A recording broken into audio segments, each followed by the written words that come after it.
आपण पाहत आहात BV महाराष्ट्र न्यूज, खबरबात महाराष्ट्राची।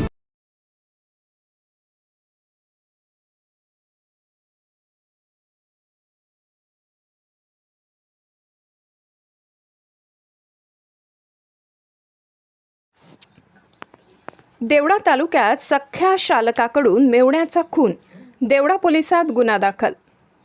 बहिणीला नांदवत नाही व तिच्या आजारपणासाठी दवाखाना करीत नाही या कारणावरून शालकाने देवळा तालुक्यातील सरस्वतीवाडी येथील मेवण्यास ठार केल्याची घटना रविवार दिनांक 10 रोजी तालुक्यातील खालप येथे रात्री 8 वाजेच्या सुमारास घडली।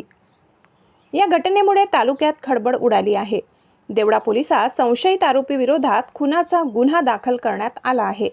याबाबत पोलिसांनी दिलेल्या माहितीनुसार सरस्वतीवाडी तालुका देवळा येथील प्रकाश रुपेश गांगुर्डे वय 31 हा आपल्या बहिणीला नांदवत नाही व तिच्या आजारपणासाठी दवाखाना करीत नाही या कारणावरून त्याचा सख्खा शालक समाधान भाऊसा पवार राहणार खालप तालुका देवळा याने रविवार दिनांक 10 रोजी रात्री 8 वाजेच्या सुमारास खालप मेशी रस्त्यावरील सिमेंटच्या पुलावर प्रकाश गांगुर्डे हा मोबाईलवर बोलत असताना पाठीमागून कुऱ्हाडीने डोक्यावर वार केला।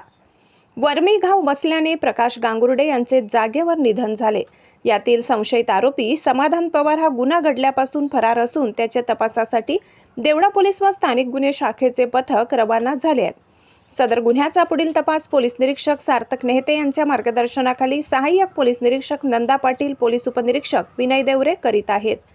BV न्यूज महाराष्ट्रासाठी कार्यकारी संपादक मनोज वैद्य।